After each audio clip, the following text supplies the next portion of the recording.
Hello, my name is Lars, and this time I'm going to show you how to make silicone prosthetic with black gel 10. Here, first of all, always put gloves on when you work with any chemicals whatsoever, because it's very important regardless of what the chemical is. Just do it as a habit and then you will be safer. Now I'm weighing up the first layer of the encapsulating layer of the black gel. So remember, in this video all the measurements you see of this project, so you have to make up your own recipe. And the encapsulating layer is just black gel A and black gel B and a little bit of flocking. I usually add the flocking because then it's so much easier for me to see where I've put it on the plaster heads and molds. Something I didn't show you in the video here was that I put ordinary hand soap on both my molds, or on all the molds here, because I'm going to show you 3 different ways of filling molds. Actually 2, it's slightly different. So you mix up the black gel here, and the soap on the molds are well dry. It's been on there for more than an hour, so it's nothing wet anymore. And then you take the black gel mix here, and you take a polyurethane sponge, an ordinary sponge, and just dab it out very, very thinly all over the surface. Later on we're going to fill the inside of it with black gel with deadener in it and the softener oil. So we want a surface that is dry, because the deadener mix is always a bit sticky.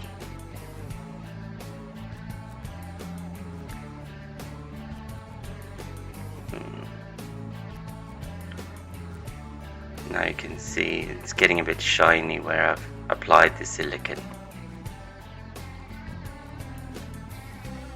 It's quite important that you work fairly fast, and you can see all the little vent holes that is drilled on the positive.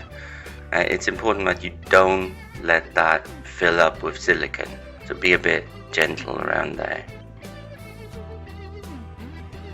You're going to see later on that I'm actually using a little tool to poke out silicone that's gotten into the holes in one of the molds.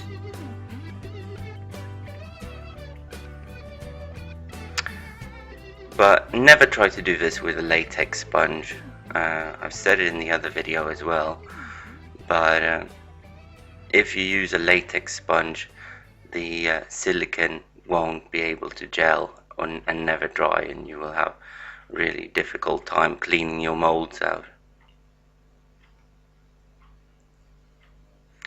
So the first mold that I did, the full face mold, that I'm going to inject the silicone into, but the little nose here I'm just going to make it so I can just push it together and put a weight on top of it. And over to the left you can see the third mold, that's the forehead. And I did that one in different plasters, so you can see how it differs in the end result. And I also made it more of a traditional foam latex mold, because it was actually made for foam latex to the very beginning.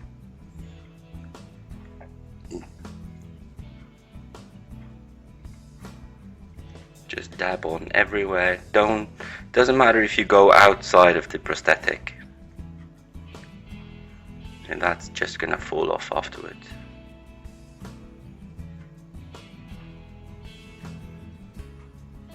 So in this video, most of things are in real time, but in this one I have edited a little bit out, because I didn't think you wanted to wait 20 minutes and just look at the molds when they were drying.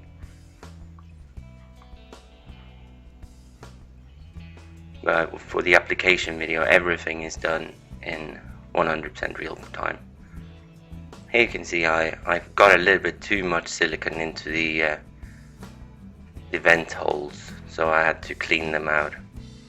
And now you just put the molds together, first firmly with your hands and then use clamps. I prefer to use these quick grip clamps instead of those screw clamps, because these are great because they don't twist the mold sideways as an ordinary one would. You can get these in most hardware shops and they cost close to nothing. Okay, I'm going to put this mold together. As you saw in the slideshow video, I did quite a lot of grips in the molds. It would be easy for me to do this, and it really paid off and made it very simple for me. Now you're going to see I'm putting them on very loosely first on all four sides, all four corners, and one at the bottom, but I'm not tightening them. It's quite important that you don't tighten things until you have all the clamps in place, because if you do, then the mold can go sideways a little bit, and you don't want that. See, now I'm tightening them properly and tightening them on both sides at the same time.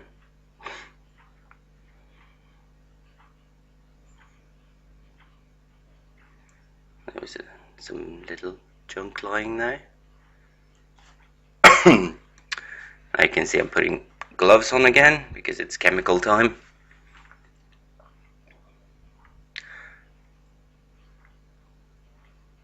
You could mix this in a paper cup and things as well, but I prefer to use something that is a little bit more sturdy, so I can really work hard on the mixing. For this project I needed about 70 grams of A, 70 grams of B, and 140 grams of deadener. And here comes my pigments.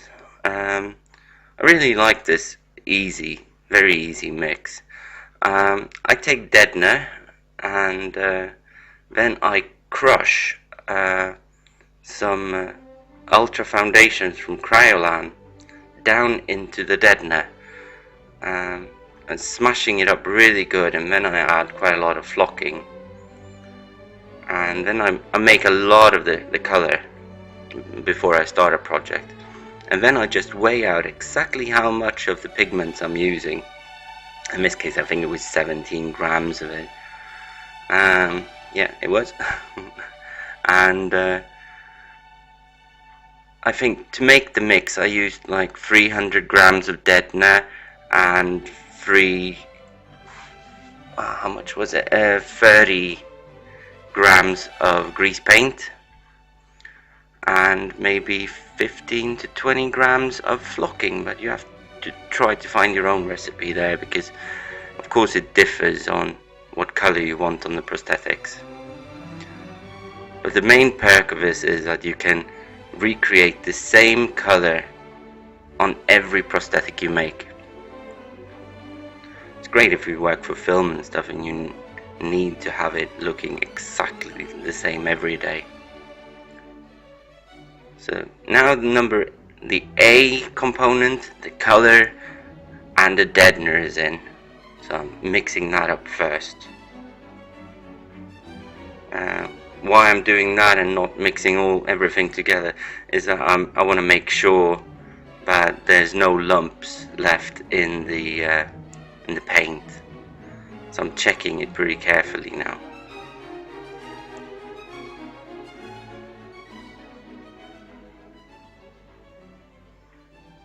Because sometimes I'm not doing quite as a good job as I should do with the crushing of the grease paint. It's very difficult to find mold. When I'm holding it up like that, I can see any possible lumps in there.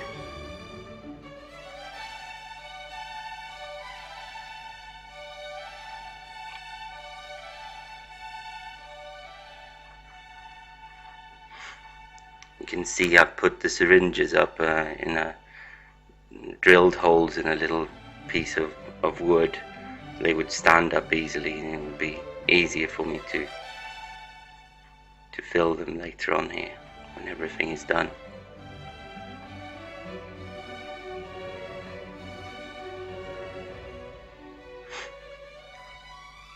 Once again, careful mixing.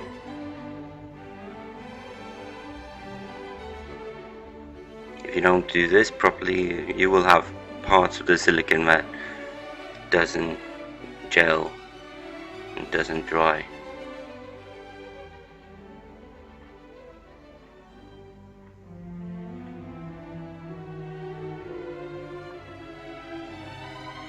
This is one of the bits where I should have cut a little bit away, but it's better to stay with real time, and you really know how long things would take.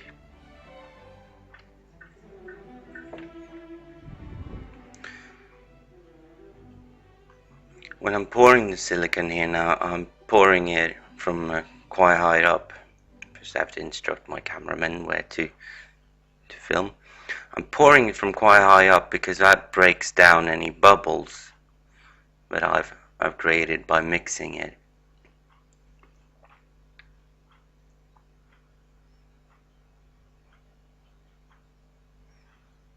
I'm filling. I think I'm going to fill all 4 syringes.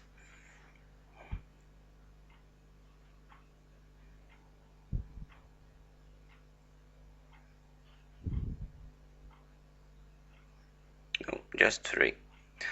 Then I'm taking the stuff that's left in the jar and filling the nose mold here. And you see I'm pouring from quite high up again. Pouring down in the deepest place of the mold and also at the top. And for small things, this works really well. Not to inject it. First press with all of your power and take a big lump of metal on top. Of course you could put it together with clamps and stuff as well, but I think it's quite easy just to do it like that.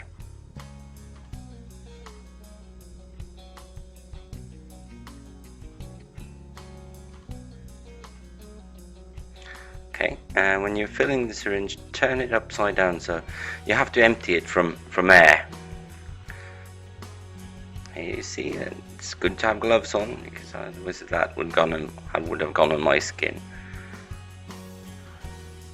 Square a little bit out there, making sure you have no bubbles in there. I'm just putting that in the big hole, as you could see on the other one. Just making it sturdy first, and then preparing the other syringes. The bigger the syringe you can get, the better it is. I'm gonna start experimenting soon here now with a mechanical way of doing it instead, but we'll see if I can get it to work, because it's quite hard work to actually put it in the mold.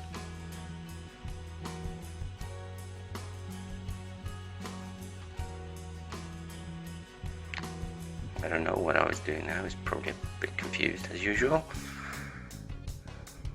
Okay, now I've started injecting, and in the beginning it's quite important that you press very slowly, because it needs time to spread in the mold. And you see I've got all the little red marks there are drilled holes that go through as ventilation, and when I'm done, silicone have to be coming out of each and every one of them, otherwise my mold ain't full.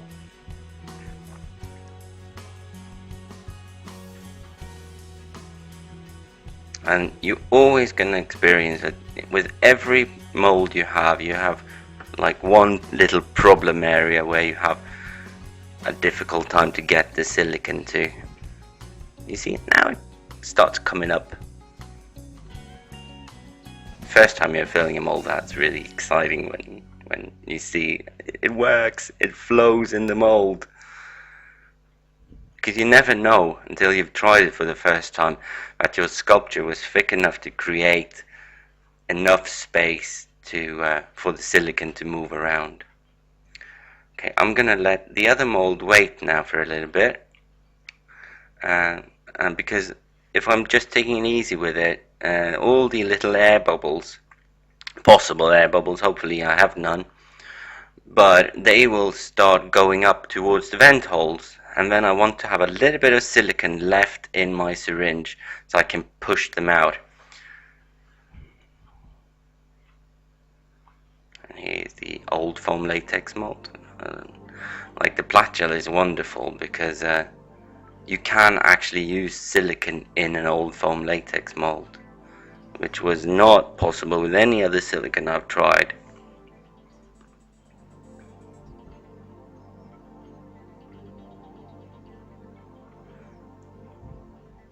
The point why I did this mold in another plaster, this is Moldano plaster, and the others molds, they are in Ultracal 30. I wanted to show that you don't get the same precision with another plaster than Ultracal, but this mold became really good. So the edges were quite good on this one too. And now you see I'm going back to the first mold to squeeze out the little air bubbles.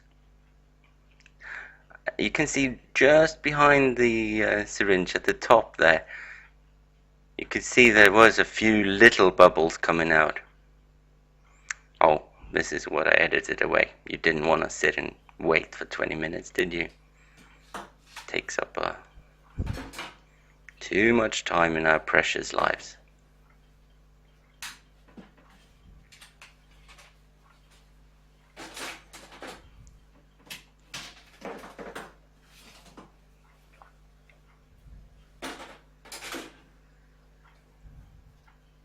See, now everything is dry. Before I started taking the clamps away, I of course checked in my mixing bowl to see if everything was really dry.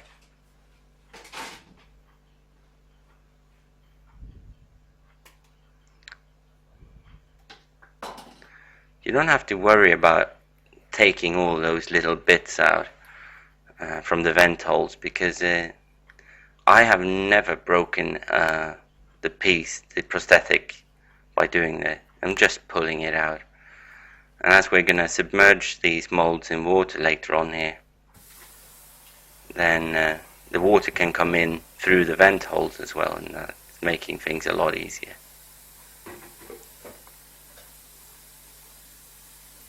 I was very logical there. I'm starting to fill up the wrong bucket.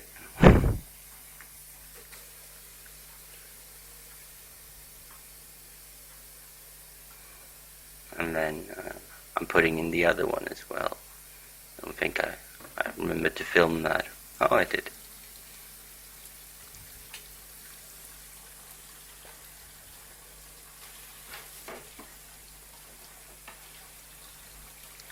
Here it's important that you leave it in there for a little while, because you want to get the water in there so the water will dissolve the soap that you used as a release agent.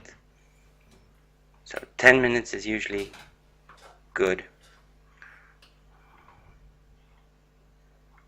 Because I was filming it, I really had to keep my grunts and moans to a minimum, because it's quite hard work. It feels like it sticks like crazy. So you really have to try to pull it apart, nice and gentle. You see, I'm starting just lifting it at the bottom a little bit, because I made sure that I didn't have any undercuts there. But when I'm finally lifting it, I'm taking it from the top. And very important that you work on both sides at the same time. See, now it's starting to come off. and then I'm checking in, so I'm releasing it a bit more. It always sticks where you injected it, because you can never get the whole silicone piece away there. Just take it nice and slow.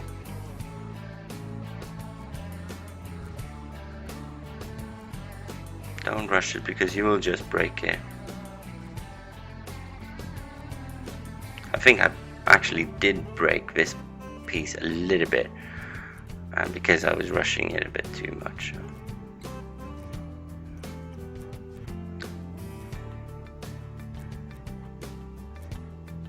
See, there's just under the chin, there's a little hole. Yeah, there it was. I was rushing it a bit too much, but it's also a very, very thin piece there. Then you just wash it off. Just chuck it in water again and let the water run on it for a little while, because there's still leftovers of soap on it. There we go. That was easy, wasn't it?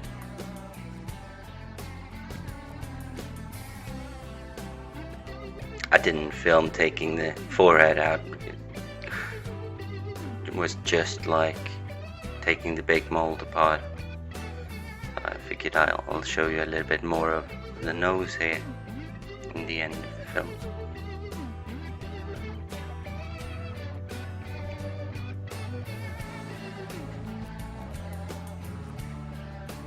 There we go. Now you get some nice close-ups of it. You can see how thin the edges are. They're really, really thin. And you can also see how soft and pliable it is. It moves so well with skin. I just love black gel. Okay, that was it. I hope you enjoyed the video, and that you will watch the next one too.